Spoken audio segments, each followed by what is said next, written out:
ألف لام ميم. ذلك الكتاب لا ريب فيه هدى للمتقين الذين يؤمنون بالغيب ويقيمون الصلاة ومما رزقناهم ينفقون والذين يؤمنون بما أنزل إليك وما أنزل من قبلك وبالآخرة هم يوقنون أولئك على هدى من ربهم وأولئك هم المفلحون إن الذين كفروا سواء عليهم أأنذرتهم أم لم تنذرهم لا يؤمنون ختم الله على قلوبهم وعلى سمعهم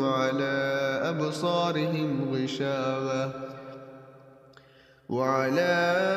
أبصارهم غشاوة ولهم عذاب عظيم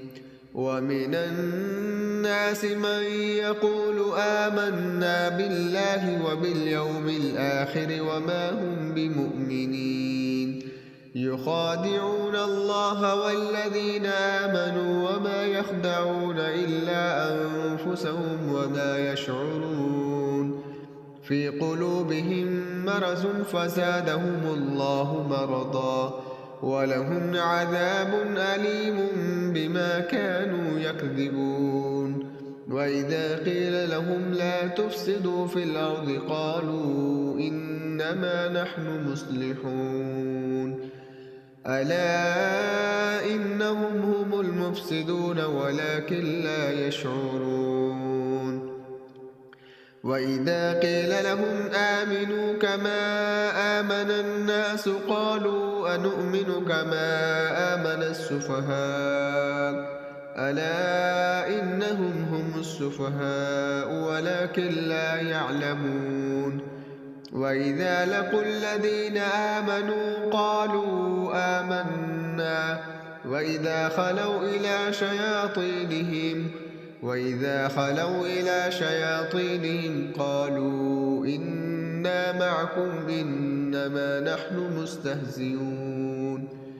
الله يستهزئ بهم ويمدهم في طغيانهم يعمهون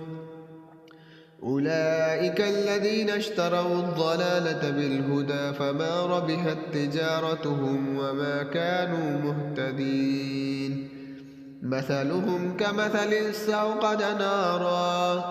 مثلهم كمثل الذي استوقد نارا فلما أضاءت ما حوله ذهب الله بنورهم وتركهم في ظلمات لا يبصرون صم بكم عمي فهم لا يرجعون أو كصيب من السماء فيه ظلمات ورعد وبرق يجعلون أصابعهم في آذانهم من الصواعق حذر الموت والله محيط بالكافرين يكاد البرق يخطف أبصارهم كلما أضاء لهم مشوا فيه وإذا أظلم عليهم قاموا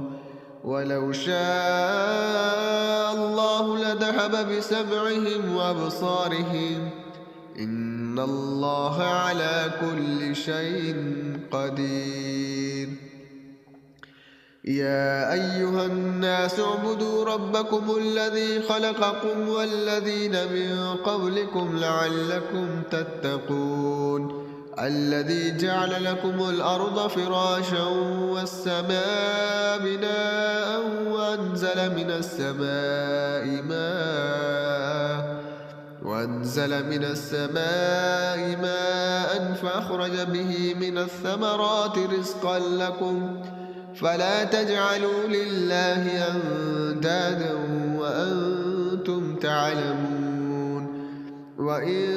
كنتم في ريب مما نزلنا على عبدنا فأتوا بسورة من مثله وادعوا شهداءكم من دون الله إن كنتم صادقين فإن لم تفعلوا ولن تفعلوا فاتقوا النار التي وقودها الناس والحجارة أعدت للكافرين وبشر الذين آمنوا وعملوا الصالحات أن لهم جنات تجري من تحتها الأنهار كلما رزقوا منها من ثمرة رزقا قالوا هذا الذي رزقنا من قبل وأتوا به متشابها ولهم فيها أزواج مطهرة وهم فيها خالدون إن الله لا يستحي أن يضرب مثلا ما بعوضة فما فوقها فأما الذين آمنوا فيعلمون أنه الحق من ربهم وأما الذين كفروا فيقولون ماذا أراد الله بهذا مثلا يضل به كثيرا ويهدي به كثيرا وما يضل به إلا الفاسقين الذين ينقضون عهد الله من بعد ميثاقه ويقطعون ما أمر الله به أن يوصل ويفسدون في الأرض أولئك هم الخاسرون كيف تكفرون بالله وكنتم أمواتا فأحياكم ثم يميتكم ثم يحييكم ثم إليه ترجعون هو الذي خلق لكم ما في الأرض جميعا ثم استوى إلى السماء فسواهن 7 سماوات وهو بكل شيء عليم وإذ قال ربك للملائكة إني جاعل في الأرض خليفة قالوا أتجعل فيها من يفسد فيها ويسفك الدماء ونحن نسبح بحمدك ونقدس لك قال إني أعلم ما لا تعلمون وعلم آدم الأسماء كلها ثم عرضهم على الملائكة فقال أنبئوني بأسماء هؤلاء إن كنتم صادقين قالوا سبحانك لا علم لنا إلا ما علمتنا إنك أنت العليم الحكيم قال يا آدم أنبئهم بأسمائهم فلما أنبأهم بأسمائهم قال ألم أقل لكم إني أعلم غيب السماوات والأرض وأعلم ما تبدون وما كنتم تكتمون وإذ قلنا للملائكة اسجدوا لآدم فسجدوا إلا إبليس أبى واستكبر وكان من الكافرين وقلنا يا آدم اسكن أنت وزوجك الجنة وكلا منها رغدا حيث شئتما ولا تقربا هذه الشجرة فتكونا من الظالمين فأزلهما الشيطان عنها فأخرجهما مما كانا فيه وقلنا اهبطوا بعضكم لبعض عدو ولكم في الأرض مستقر ومتاع إلى حين فتلقى آدم من ربه كلمات فتاب عليه إنه هو التواب الرحيم قل اهبطوا منها جميعا فإما يأتينكم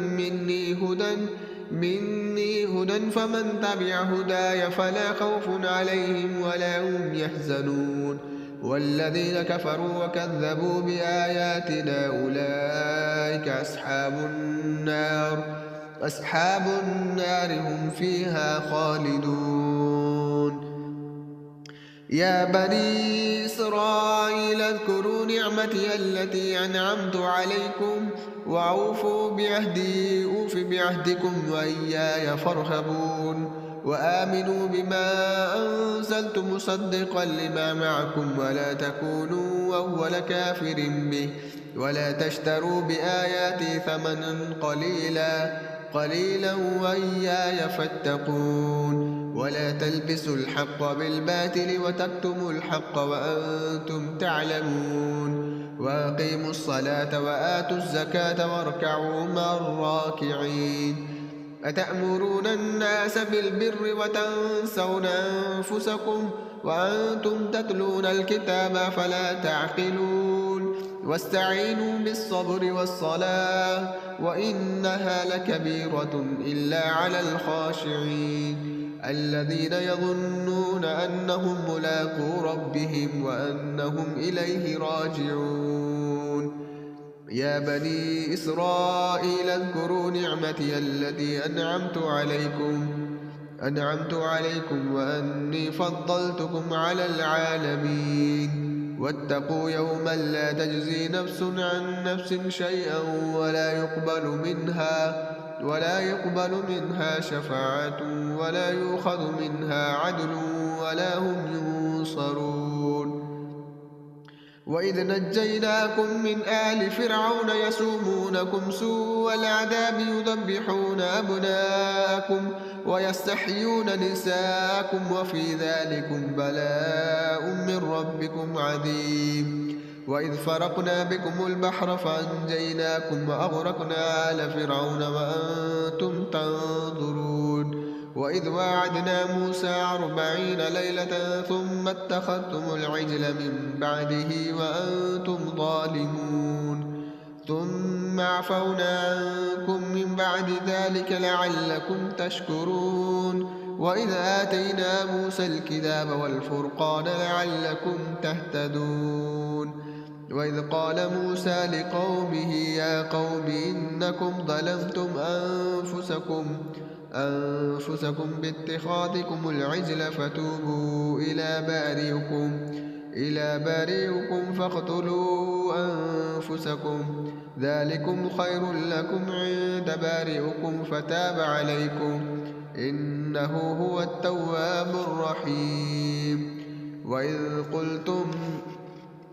وإذ قلتم يا موسى لن نؤمن لك حتى نرى الله جهرة فأخذتكم الصاعقة وأنتم تنظرون ثم بعثناكم من بعد موتكم لعلكم تشكرون وظللنا عليكم الغمام وأنزلنا عليكم المن والسلوى كلوا من طيبات ما رزقناكم وما ظلمونا ولكن كانوا أنفسهم يظلمون وإذ قلنا ادخلوا هذه القرية فكلوا منها حيث شئتم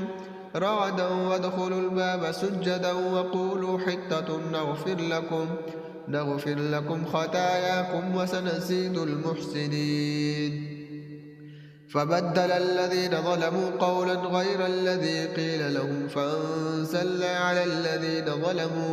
ظلموا رجزا من السماء بما كانوا يفسقون وإذ استسقى موسى لقومه فقل اضرب بعصاك الحجر فانفجرت منه 12 عينا قد علم كل أناس مشربهم كلوا واشربوا من رزق الله ولا تعثوا في الأرض مفسدين وإذ قلتم يا موسى لن نصبر على طعام واحد فادع لنا ربك يخرج لنا مما تنبت الأرض من بقلها وكثائها وفومها وعدسها وبسلها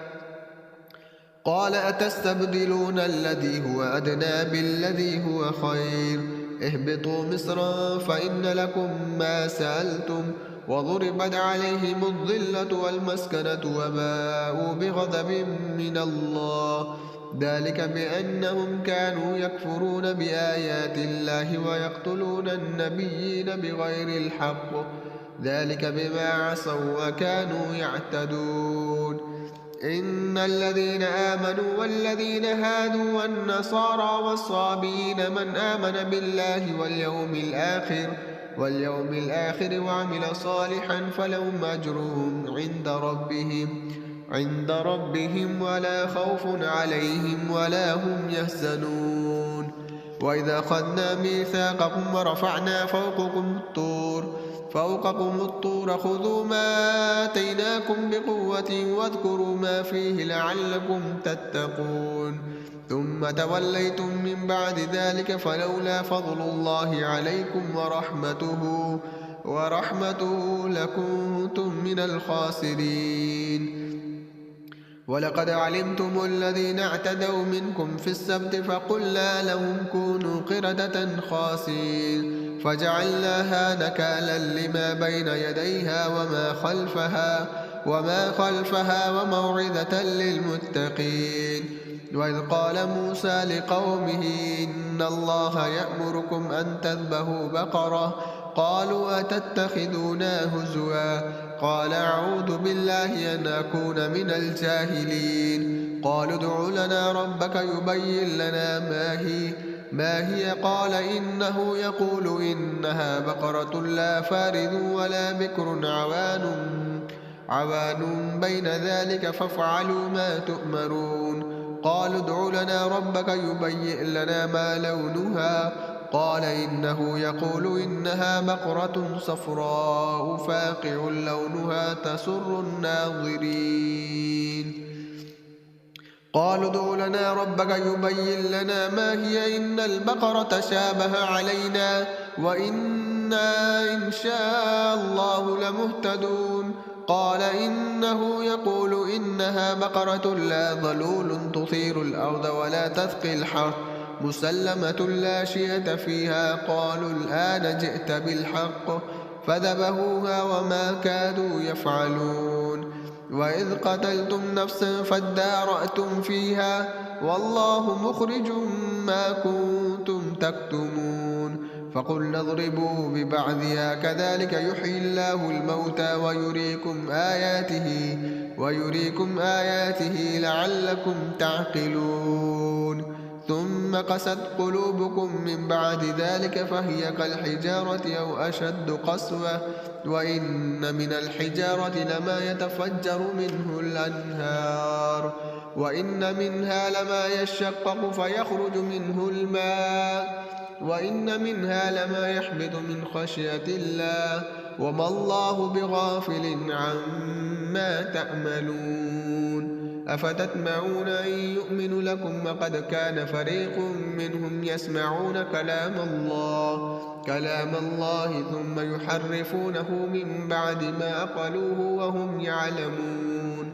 وإذا لقوا الذين آمنوا قالوا آمنا وإذا خلا بعضهم إلى بعض قالوا وتحدثونهم بما فتح الله عليكم ليحاجوكم به عند ربكم أفلا تعقلون. أولا يعلمون أن الله يعلم ما يسرون وما يعلنون. ومنهم أميون لا يعلمون الكتاب إلا أماني وإن هم إلا يظنون. فويل للذين يكتبون الكتاب بأيديهم ثم يقولون هذا من عند الله ليشتروا به ثمنا قليلا فإياي فاتقون. ثم يقولون هذا من عند الله ليشتروا به ثمنا قليلا فويل لهم مما كتبت أيديهم وويل لهم مما يكسبون. فويل لهم مما كتبت أيديهم وويل لهم مما يكسبون. وقالوا لن تمسنا النار إلا أياما معدودة قل أتخذتم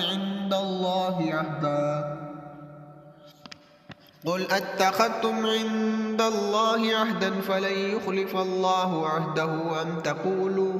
أم تقولون على الله ما لا تعلمون.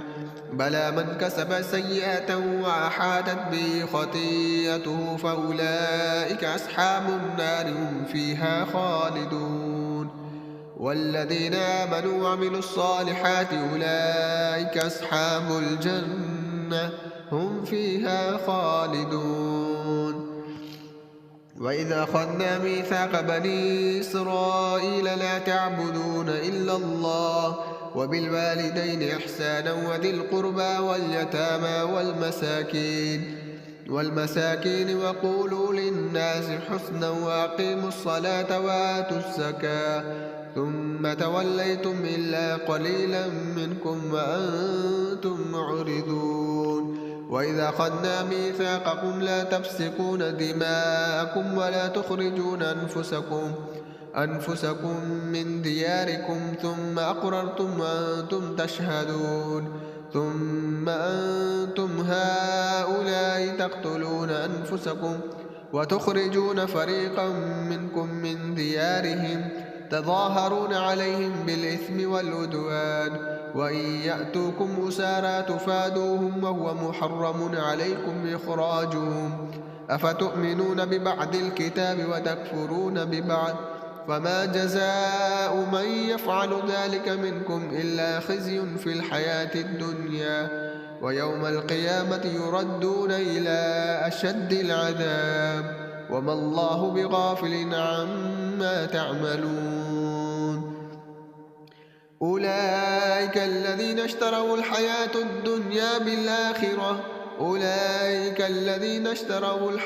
الدنيا بالآخرة فلا يخفف عنهم العذاب ولا هم ينصرون. ولقد آتينا موسى الكتاب وقفينا من بعده بالرسل وآتينا عيسى ابن مريم البينات وأيدناه بروح القدس أفكلما جاءكم رسول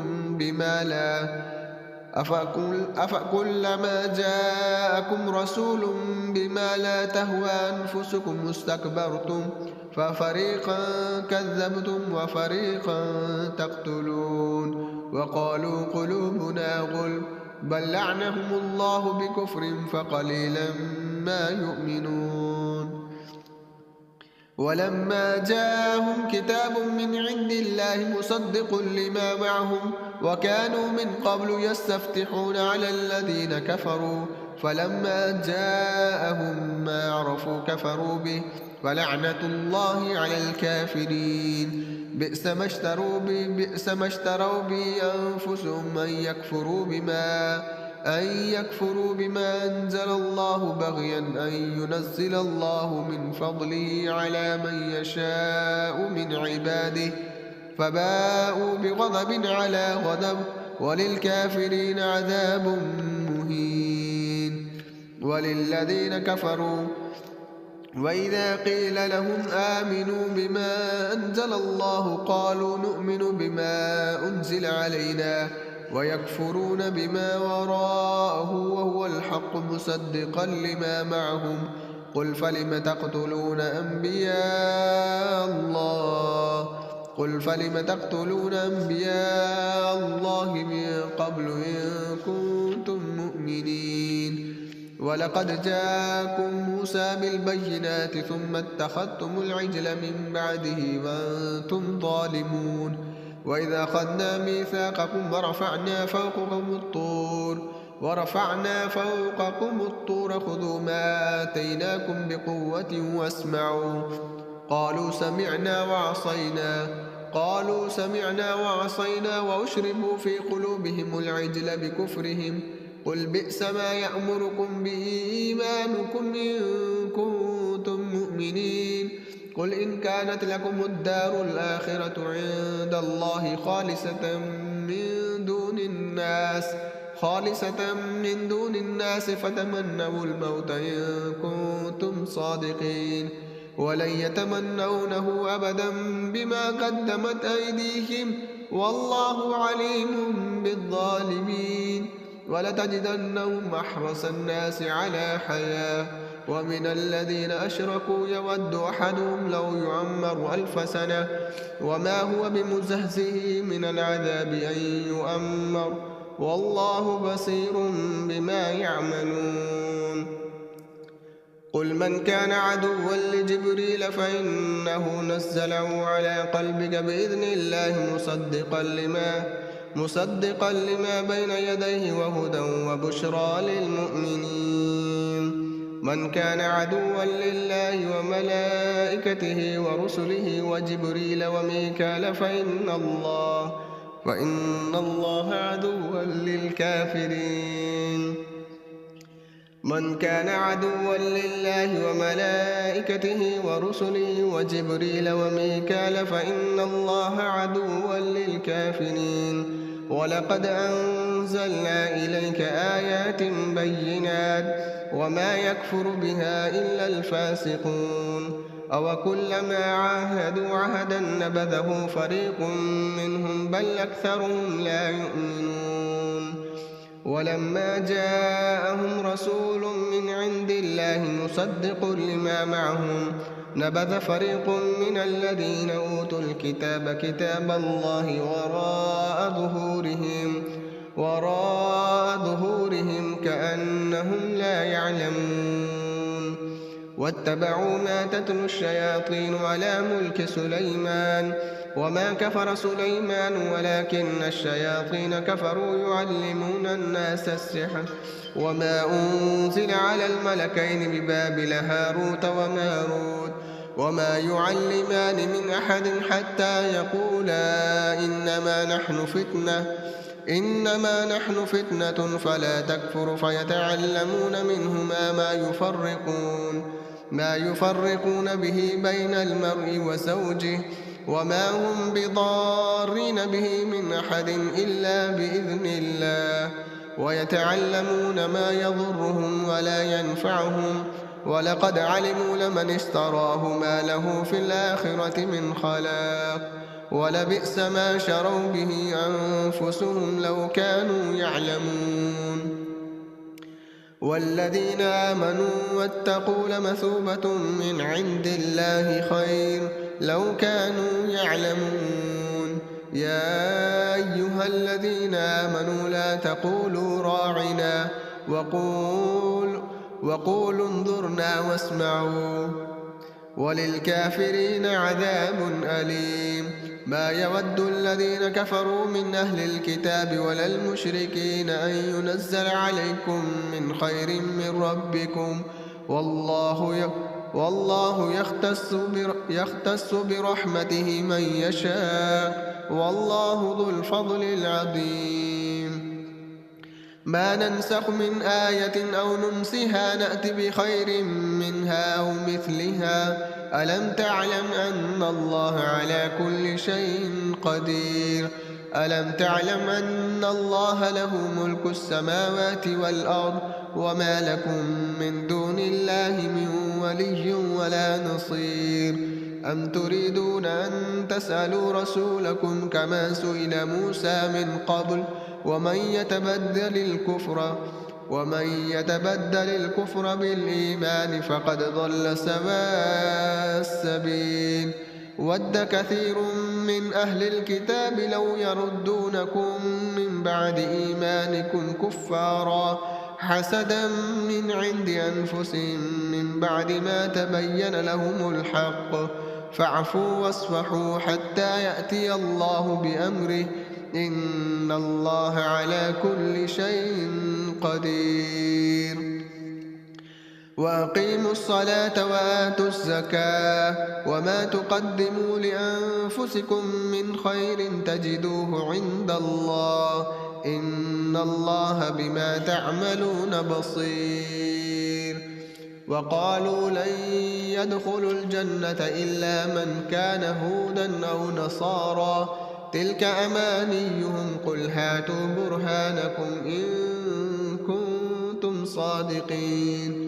بلى من أسلم وجهه لله وهو محسن فله أجره عند ربه ولا خوف عليهم ولا هم يحزنون. وقالت اليهود ليست النصارى على شيء وقالت النصارى ليست اليهود على شيء وهم يتلون الكتاب كذلك قال الذين لا يعلمون مثل قولهم فالله يحكم بينهم يوم القيامة فيما كانوا فيه يختلفون ومن أظلم ممن منع مساجد الله أن يذكر فيها اسمه وسعى في خرابها أولئك ما كان لهم أن يدخلوها إلا الخائفين لهم في الدنيا خزي ولهم في الآخرة عذاب عظيم ولله المشرق والمغرب فأينما تولوا فثم وجه الله إن الله واسع عليم وقالوا اتخذ الله ولدا سبحانه بل له ما في السماوات والأرض كل له قانتون بديع السماوات والأرض إذا قضى أمرا فإنما يقول له كن فيكون وقال الذين لا يعلمون لولا يكلمنا الله أو تأتينا آية كذلك قال الذين من قبلهم مثل قولهم تشابهت قلوبهم قد بينا الآيات لقوم يوقنون إنا أرسلناك بالحق بشيرا ونذيرا ولا تسأل عن أصحاب الجحيم ولن ترضى عنك اليهود ولا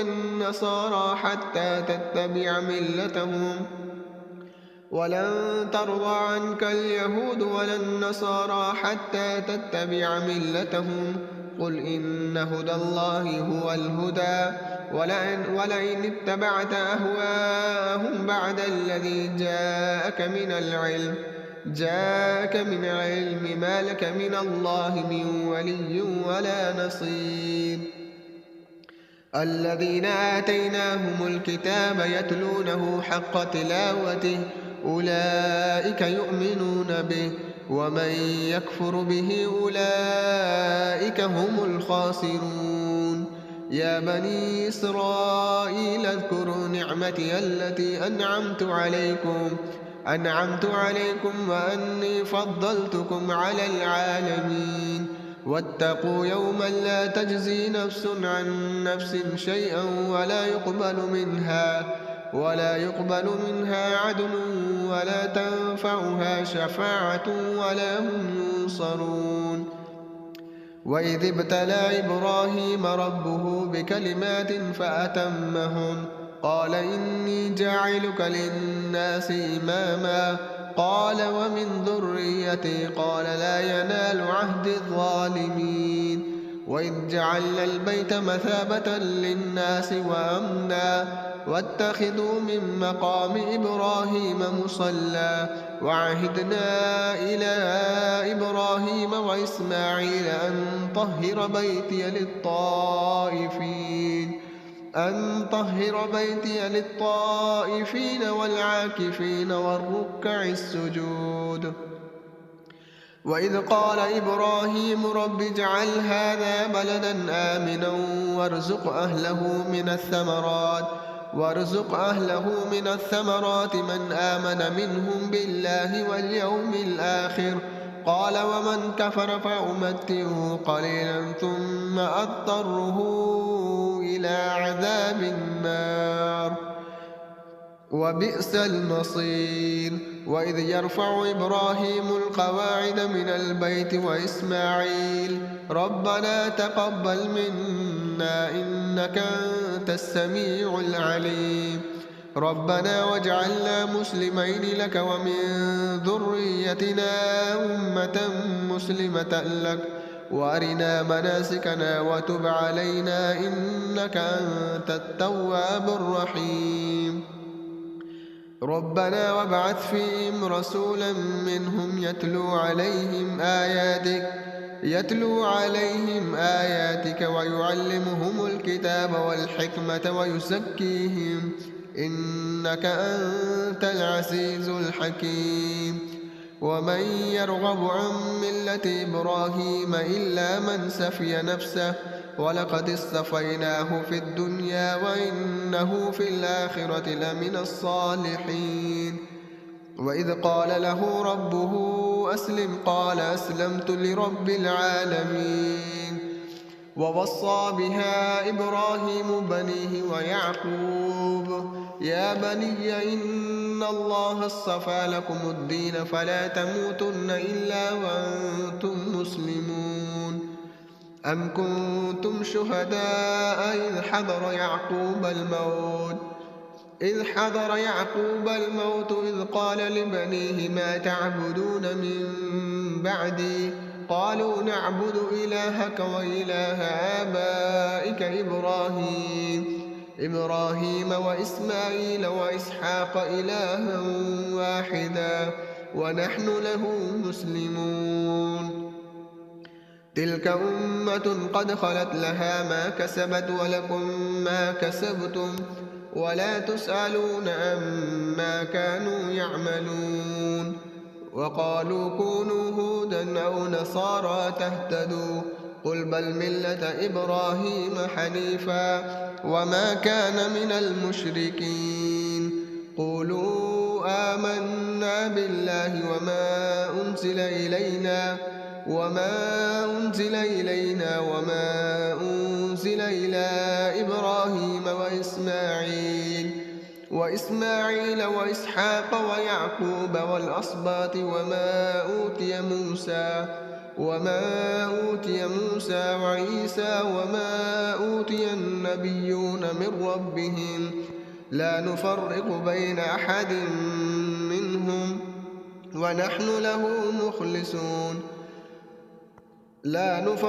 بين أحد منهم ونحن له مسلمون فإن آمنوا بمثل ما آمنتم به فقد اهتدوا وإن تولوا فإنما هم في شقاق فسيكفيكهم الله وهو السميع العليم صبغة الله ومن أحسن من الله صبغة ونحن له عابدون قل أتحاجوننا في الله وهو ربنا وربكم ولنا أعمالنا ولكم أعمالكم ونحن له مخلصون أم تقولون إن إبراهيم وإسماعيل وإسحاق ويعقوب والأسباط كانوا هودا أو نصارى قل أأنتم أعلم أم الله ومن أظلم ممن كتب شهادة عنده من الله وما الله بغافل عما تعملون تلك أمة قد خلت لها ما كسبت ولكم ما كسبتم ولا تسألون عما كانوا يعملون